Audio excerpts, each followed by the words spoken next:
The email notification arrived just as I was adjusting the tassel on Clara's cap, seconds before she walked across the stage.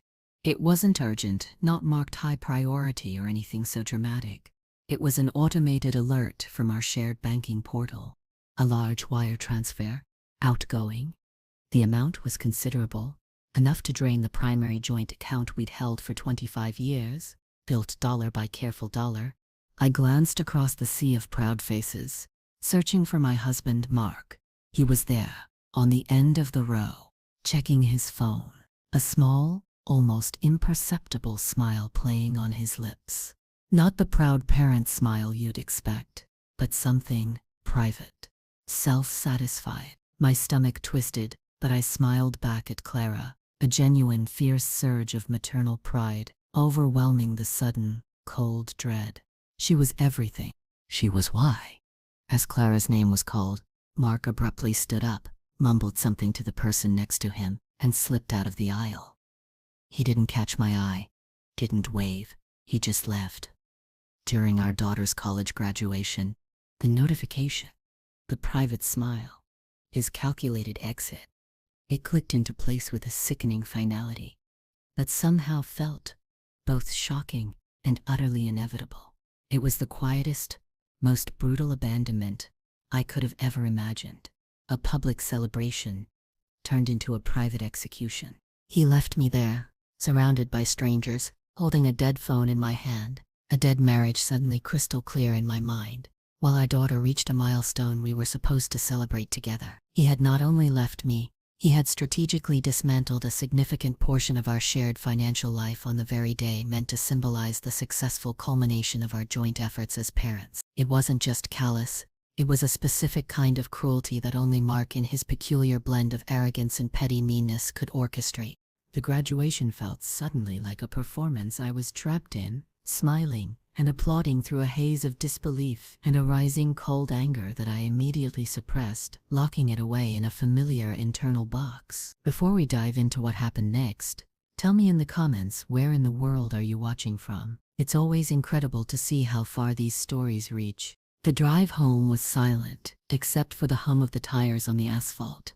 Clara was exhausted, scrolling through photos on her phone, chatting occasionally about her friends, oblivious to the chasm that had just opened in her parents' lives. I kept my gaze fixed on the road, my hands tight on the wheel. My mind was a whirlwind of fragmented thoughts and images. The drained account, Mark's disappearing back, the casual cruelty of his timing. It wasn't just the money, it was the utter disrespect, the carefully chosen moment designed to maximize impact, while minimizing his need for confrontation. He'd always been like this, hadn't he? Avoiding difficult conversations, making unilateral decisions, assuming his desires trumped all others. I remembered the time he decided we should sell the vacation cabin, the one my parents had helped us buy, without discussing it with me, presenting it as a fait accompli because he'd found a buyer willing to pay cash immediately, or the way he'd dismiss my ideas at dinner parties, a patronizing wave of his hand, a chuckle that suggested my contribution was sweet but ultimately irrelevant. He saw me, I realized now with chilling clarity, not as a partner, but as a predictable, manageable fixture in his life. Someone who would absorb his decisions, handle the domestic logistics, and never, ever challenge him in any meaningful way. He'd built his success, his reputation, on this foundation of quiet assumption, this underestimation of everyone around him, starting with me. It wasn't loud or dramatic, it was insidious. A slow erosion of equality and respect, disguised as just Mark being Mark. I used to make excuses for him, tell myself he was just focused, driven, perhaps a little socially awkward. Now the veneer had peeled back, revealing a core of calculated selfishness I could no longer ignore.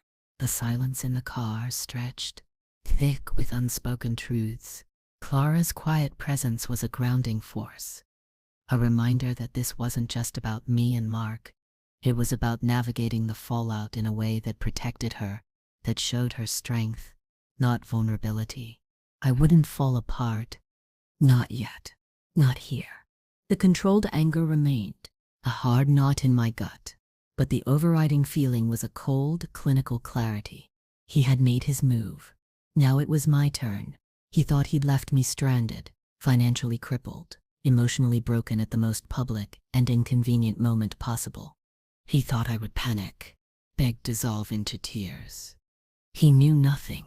He had always mistaken my quiet nature for weakness, my patience for passivity, my emotional restraint for a lack of depth.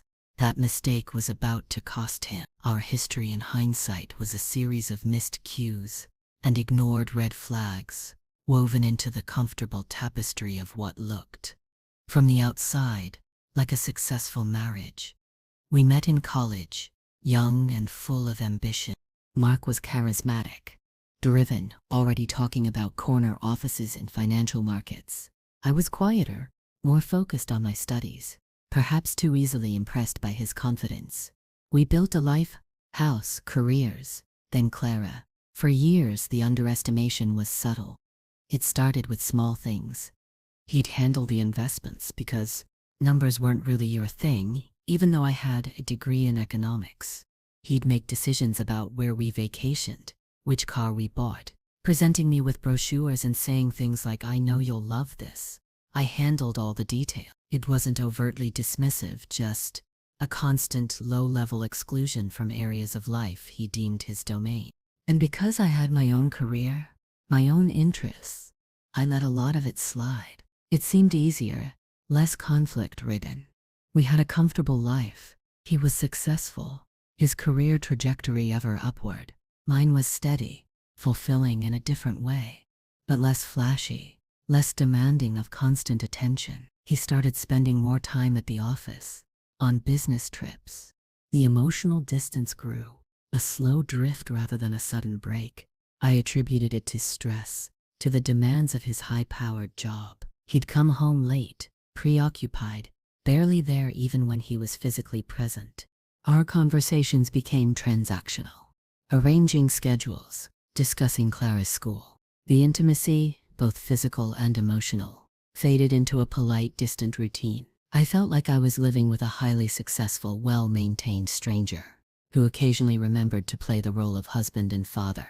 But I stayed. For Clara, mostly. For the life we'd built. The inertia of 2 decades. I told myself it wasn't so bad. Many marriages settled into comfortable companionship. Didn't they? The deeper betrayal wasn't the leaving itself. I could feel that coming, a cold wind blowing through the house. But the way he did it, the financial gut punch on that specific day, it showed a level of premeditation, a desire not just to leave but to inflict maximum damage while asserting absolute control. He wasn't just walking away, he was trying to cripple me, to ensure I was too preoccupied with survival to pose any kind of challenge to his new, presumably unencumbered life. It was a move designed by someone who fundamentally misunderstood the person he was targeting. Someone who saw compliance where there was only deeply buried resilience. He thought he was dealing with the woman he'd patronized for 25 years. He was about to discover he was dealing with someone entirely different, a woman who had watched, learned, and waited. The full extent of the betrayal became clearer over the next few days. The automated alert hadn't shown the destination account, just that the money was gone. I contacted the bank immediately, feigning calm, explaining a discrepancy I needed to understand. The banker, following protocol, confirmed the transfer. The funds had been moved to a newly opened account under Mark's name only, held at a different financial institution. Simultaneously, I discovered he had canceled my access to our shared credit cards, leaving me with just my personal debit card, which had a modest balance. He hadn't just taken the bulk of the liquid assets, he had cut off my immediate access to credit. A move designed to create immediate acute financial pressure. There was a specific note of ice in this tactic. He wasn't just leaving, he was initiating a financial siege. I also found a stack of unopened mail hidden in his office, mostly bank statements and legal documents I hadn't seen before. He had been planning this for a while, diverting statements, setting up new accounts, systematically dismantling our shared financial footprint, without my knowledge. The date on the account opening documents was 3 months prior, 3 months of careful planning, all while maintaining the facade of normal life. Discussing Clara's graduation plans, eating dinner at the same table. The depth of deception was staggering. Not just the act itself, but the cold, calculating secrecy that preceded it. He hadn't left me during Clara's graduation because it was a convenient day. He'd likely chosen it because he knew I would be distracted, emotionally invested in the moment, and surrounded by people, making a public scene impossible. It was strategic cowardice. I didn't cry. The shock had passed, replaced by a cold, steady determination. Each discovery, each piece of hidden mail, each blocked account felt less like a wound and more like a puzzle piece. He was leaving a trail, and I started collecting it, not with anger, but with the meticulous precision of someone cataloging evidence. The hidden statements, the account numbers, the wire transfer confirmation, the date and time of his email notification. These were not just records of his betrayal. They were tools, weapons. He thought he was stripping me bare, leaving me vulnerable and resourceless.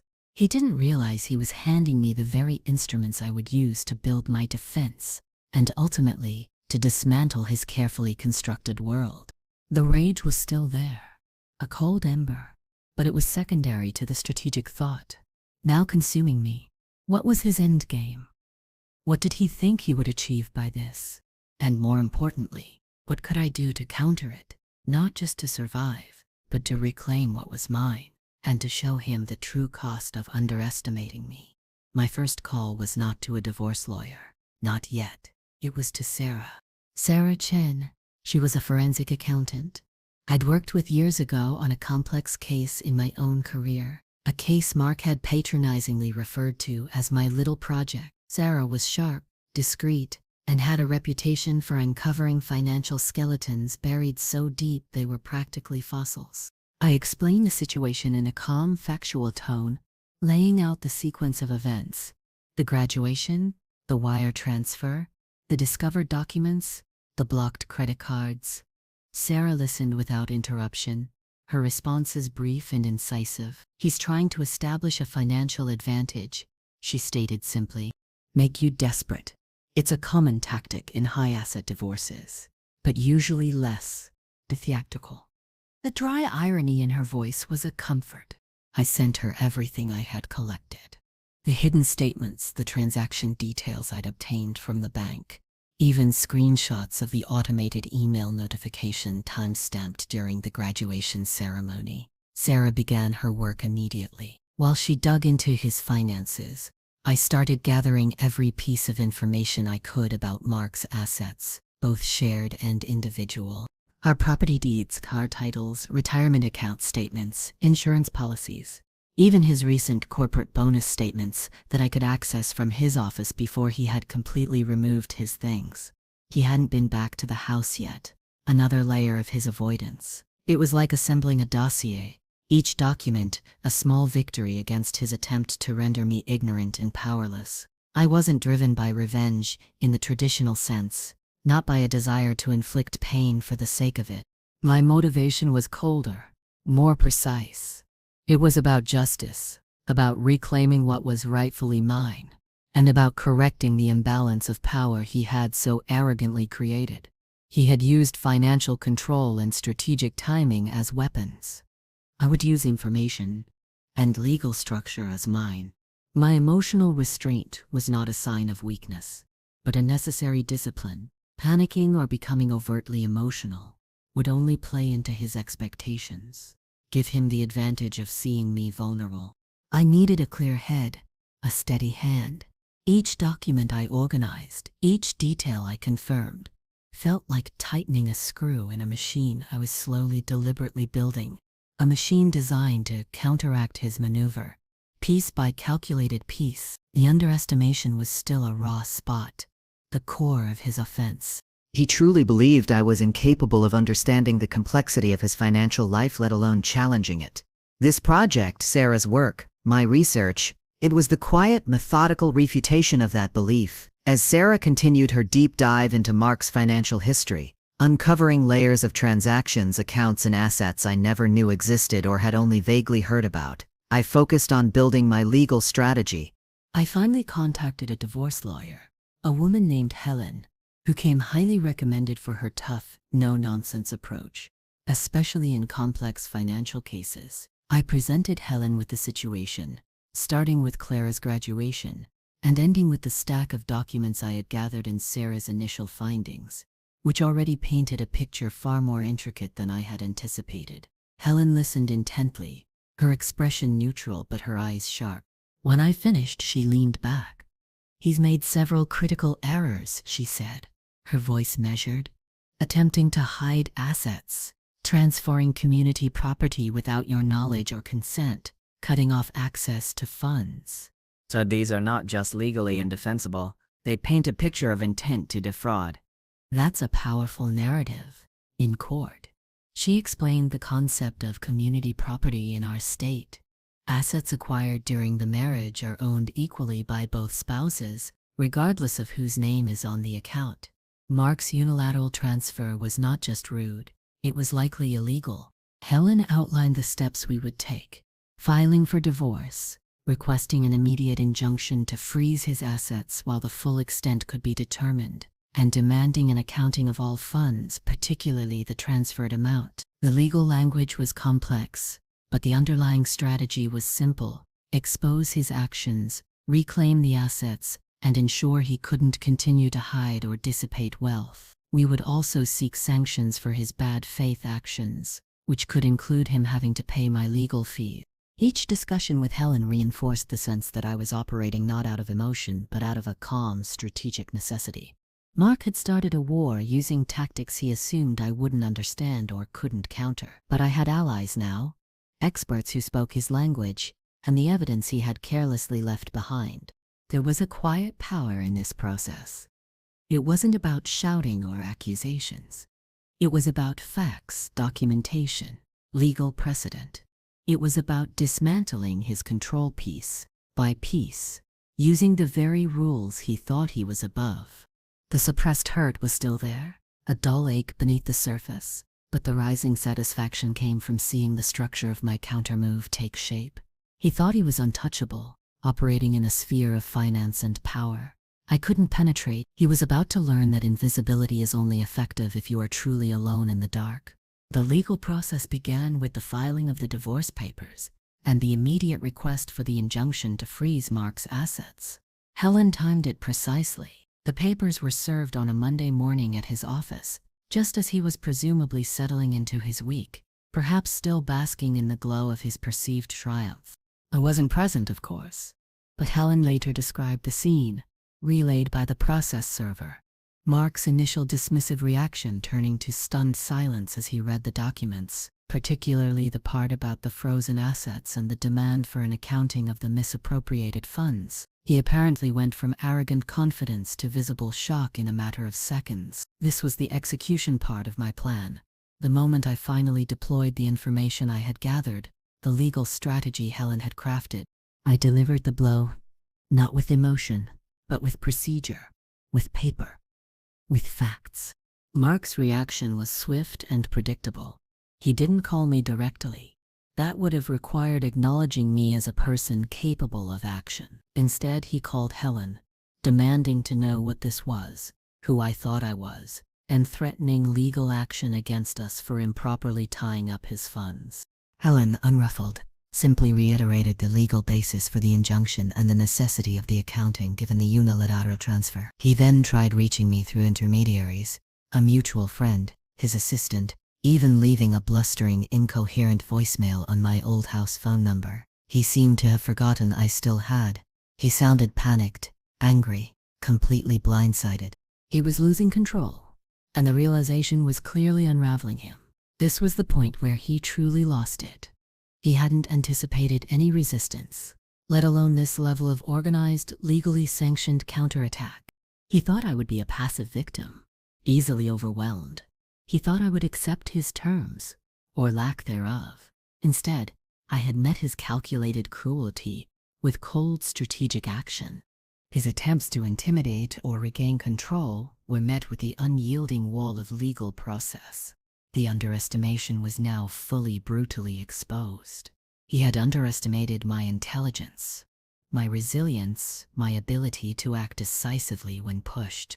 He had mistaken my quiet nature for ignorance and my patience for impotence. The satisfaction I felt wasn't triumphant laughter or gloating.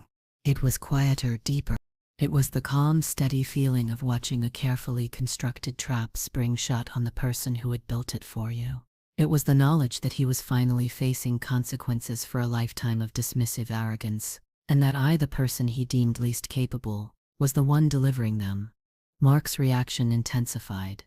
His initial shock gave way to a furious, irrational meltdown. He began calling mutual acquaintances, painting a picture of me as an unstable, money-hungry woman who was unfairly attacking him, a successful businessman, out of spite. He tried to rally support, to discredit me in our social circles. It was pathetic and predictable. He couldn't comprehend that this was a consequence of his own actions, not some random vindictive plot on my part. He saw himself as the victim of an unfair attack, unable to connect the dots between his betrayal and my response. His calls to Helen became more frequent, more irate. He threatened to reveal embarrassing secrets about me. I wasn't particularly concerned. I had lived a relatively straightforward life, and anything he considered embarrassing was likely a distortion of something mundane.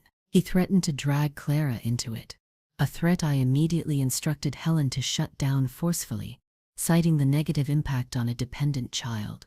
His composure, the veneer of the calm, successful executive, had completely shattered. He was operating purely on panicked emotion now, a stark contrast to my continued, deliberate calm. I spoke to Helen daily, reviewing documents, providing information, but I avoided direct contact with Mark.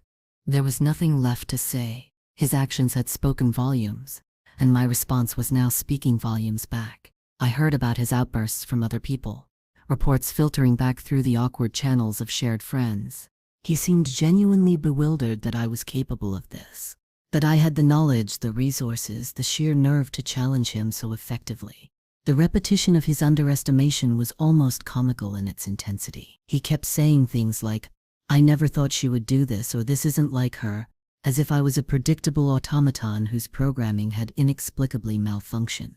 He failed to grasp that this was me, a part of me he had simply never bothered to see, a part forged in the quiet frustration of years of being overlooked and dismissed.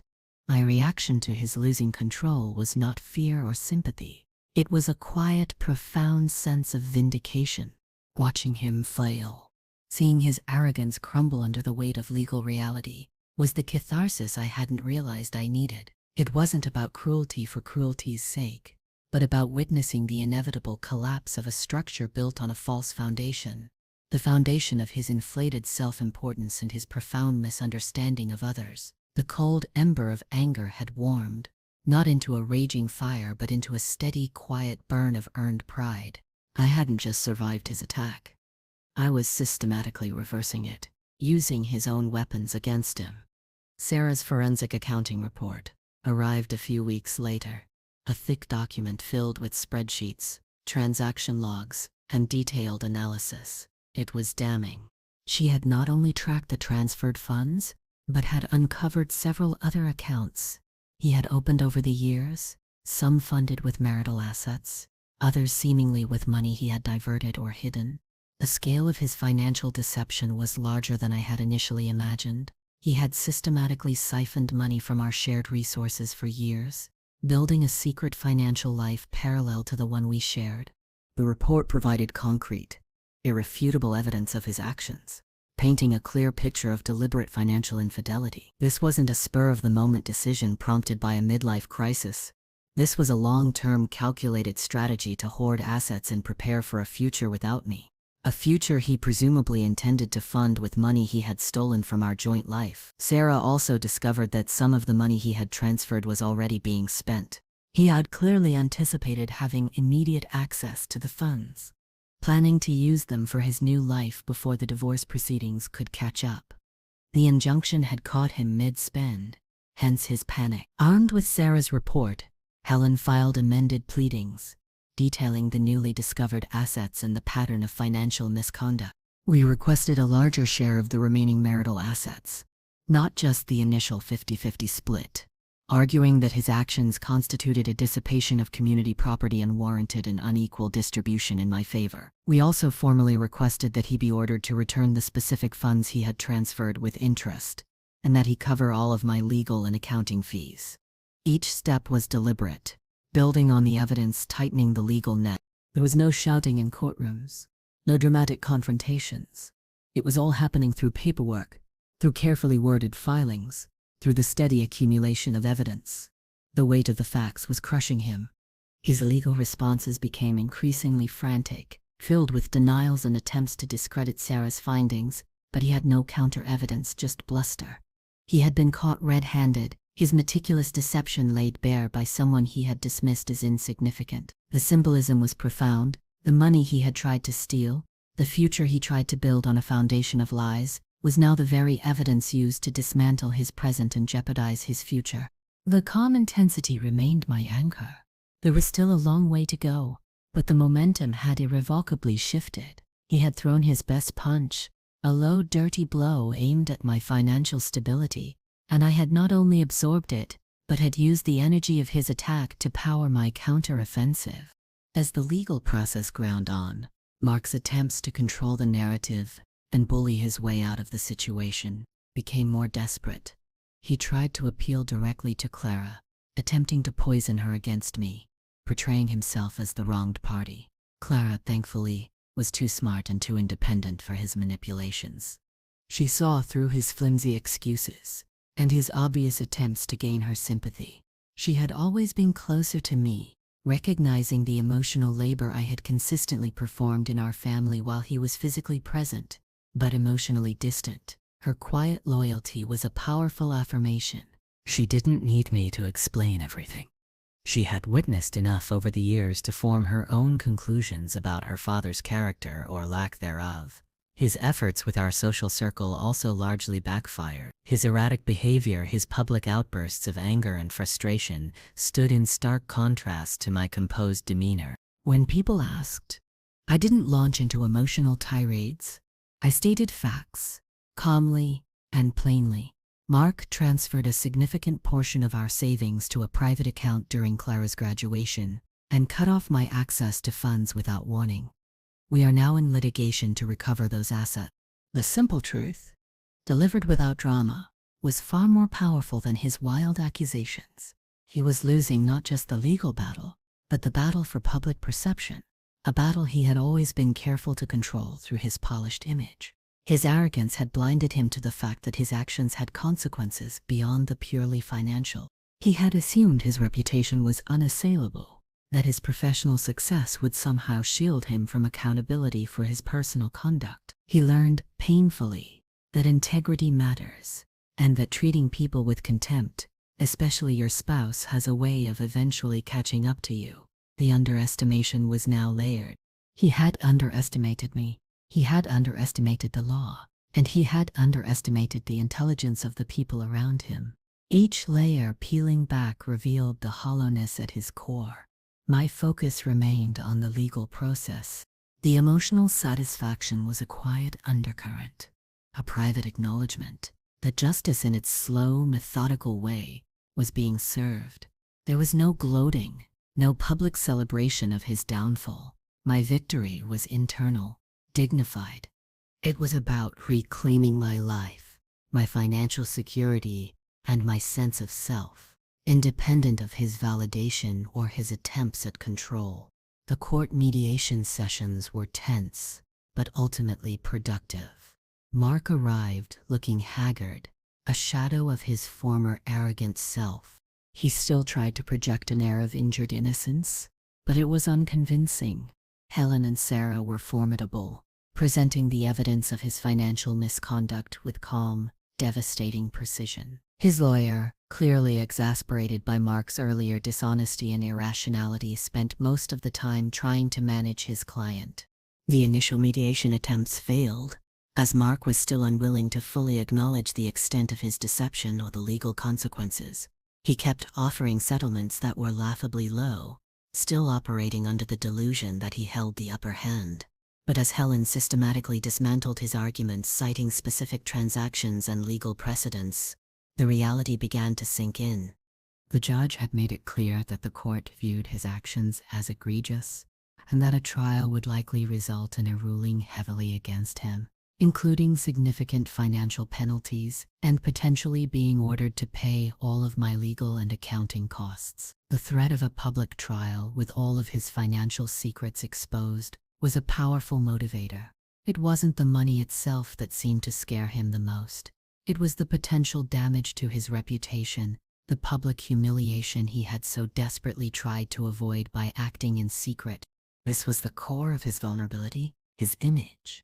We held firm, demanding a settlement that reflected not just an equitable division of assets, but also compensation for his misconduct and the costs I had incurred fighting him. There was a moment, late on the second day of mediation, where he finally broke, not in tears but in a quiet, defeated slump of his shoulders. He looked directly at me for the first time in months, and there was no arrogance, no anger, just a blank, stunned realization. He finally understood. He had lost. The woman he had dismissed, the wife he had betrayed and tried to cripple, had systematically dismantled his world.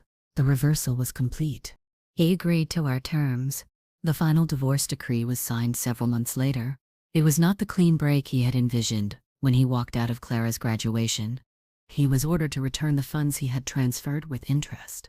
The significant assets Sarah had uncovered were factored into the final settlement, resulting in a division far more favorable to me than the 50-50 split he had assumed he could dictate. Crucially, he was ordered to pay a substantial portion of my legal and accounting fees, a direct consequence of his initial bad faith actions and his attempts to hide assets. It was a comprehensive legal victory, a complete vindication of my strategy and a clear message that his tactics were unacceptable and ultimately self-defeating. There was no grand moment of triumph, no dramatic confrontation.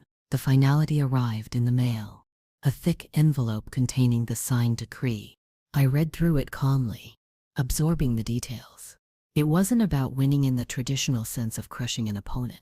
It was about justice, about righting a profound wrong, about reclaiming control over my own life and financial future. The money was important, not as an end in itself, but as a symbol of independence, of security, of freedom from his control. The quiet satisfaction was immense. It wasn't the fleeting pleasure of revenge, but the deep-seated contentment of having navigated a storm, relied on my own strength and intellect, and emerged on the other side whole, perhaps even stronger. Mark had lost not just a significant portion of his wealth, but his sense of invincibility, his carefully cultivated image, and whatever shred of respect he might have still commanded. He had underestimated me one last time, assuming that even if I fought back, I would be emotional, irrational, easily defeated. He was wrong. My emotional restraint had been my shield, my intelligence my weapon, and the truth my unwavering ally. Life after the divorce decree was quiet, but full of possibility. The house was mine. The financial future, while not without its challenges, was secure, built on a foundation I had fought for and won. Clara was thriving, entering her senior year of college, independent and strong, a testament to resilience in the face of adversity. I never spoke to Mark directly again after the mediation. Communications went through our lawyers until the decree was final. I heard fragmented reports of his life. His new relationship was reportedly short-lived. His professional standing had taken a hit due to the public nature of the divorce, and the questions raised about his financial practices. The man who had walked out so arrogantly during his daughter's graduation had faded. His once dominant presence in my life reduced to a historical footnote. My own life felt lighter, clearer.